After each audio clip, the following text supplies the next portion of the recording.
welcome to a new video. I hope you're all very positive. I radiate positivity to you.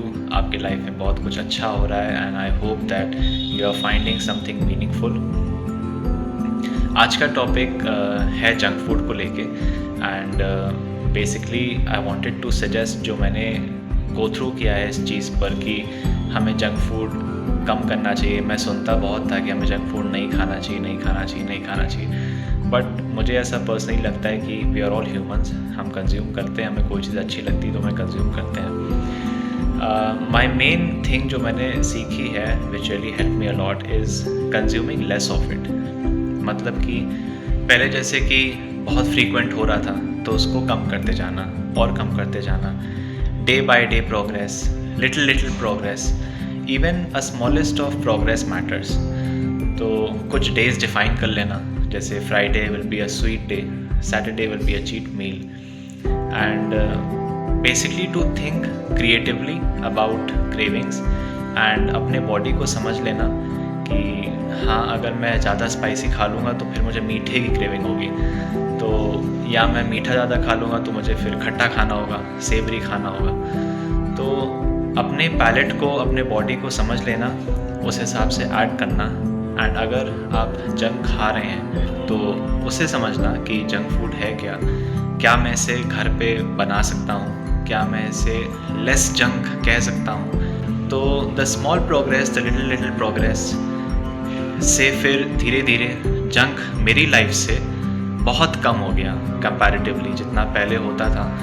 तो जितने पहले cravings होती थी, of course that is सिर्फ junk food कम कर देना सलूशन नहीं है. जंक फूड को कम करने के लिए मुझे लगता है अंदर से बहुत पावर चाहिए. तो उसके लिए थोड़ा सा एक्सरसाइज करना, थोड़ा सा फोकस करके मेडिटेट करना. तो आई थिंक ये एक बहुत ही कलेक्टिव एफर्ट है उन सारी चीज़ों का. एंड अगर आप जंक फूड ज़्यादा खाएंगे तो बॉडी को लंबे समय तक नुकसान होता रहेगा. तो मैंने ये इम्प्रूवमेंट अपने अंदर धीरे धीरे बहुत ही it's a very slow progress. अगर आपको मालूम नहीं चलेगा, जैसे कि अगर आप सोचते हो कि मैंने अपने क्रेविंग्स को डिले कर दिया, तो डिले भी एक पार्ट ऑफ द प्रोसेस है, तो वो भी आप कर सकते हो. But the whole story is कि अपने प्रोग्रेस को माइन्यूटली ट्रैक करना कि मैं कब मैं जंक खा रहा हूँ, कब मुझे उसको रिड्यूस करना है एंड उसे कैसे रिड्यूस करना है. अगर वीकेंड है, पार्टी वाइब है, अगर वेडिंग सीज़न है जैसे कि, तो हो सकता है मैं जंक ज़्यादा खाऊं. तो उस हिसाब से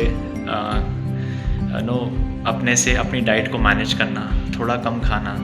तो अपने स्टमक को समझना कि मेरा स्टमक कैसा है, अंडरस्टैंडिंग योर बॉडी एंड उस हिसाब से रिएक्ट करना. तो वो एक जो ग्राफ होता है कि पहले इतना होता था, अब वो धीरे धीरे ग्राफ नीचे जा रहा है. तो इट्स अ स्लैंटिंग लाइन, वो एकदम से ड्रॉप या एकदम से हाई पर नहीं जाता है. तो वो स्लैंटिंग लाइन ही एक्चुअली में एक स्मॉल प्रोग्रेस से एक बहुत बड़ा ट्रांसफॉर्मेशन होता है. तो इट विल टेक टाइम.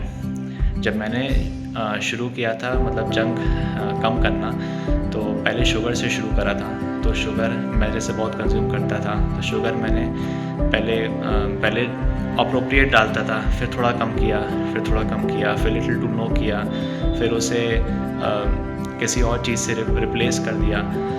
तो किसी दिन मीठा खा लिया तो उस दिन नहीं खाया. तो इट्स ऑल अबाउट समझना एंड देन फिर उसके हिसाब से एक्ट करना, ताकि मेरे दिमाग में ग्राफ है, ये ग्राफ नीचे जाना चाहिए थोड़ा एंड बहुत ही कॉन्शियसली विथ डिसिप्लिन के साथ ये अगर हो तो that has proved a very good thing for me.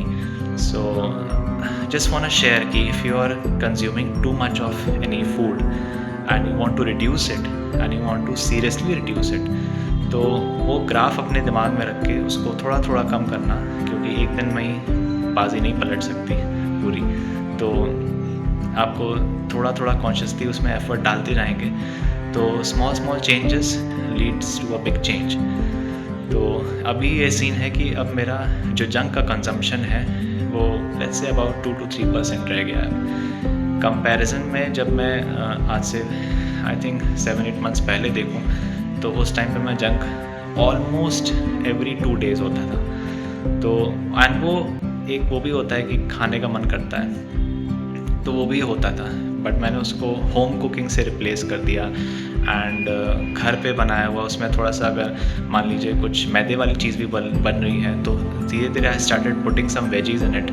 तो थोड़ा मैं उसको कम करता गया, तो now I am in a position कि हाँ वो थोड़ा सा रह गया है। अब ये जब मैंने इतना कर लिया तो स्टेज पर आके कॉन्फिडेंस आ ही जाता है, जब इतना कर लिया तो इतना भी हो ही जाना है। तो that's the whole point of this video, to less junk.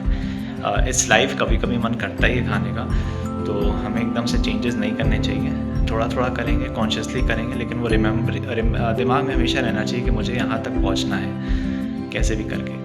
तो अगर वो दिमाग में रहेगा एंड रिज़ल्ट दिमाग में रहेगा, तो फिर जर्नी में थोड़ा थोड़ा चेंजेस करके will have a big change. So that's it for the video. So take care and मिलते हैं आपसे अगले वीडियो में।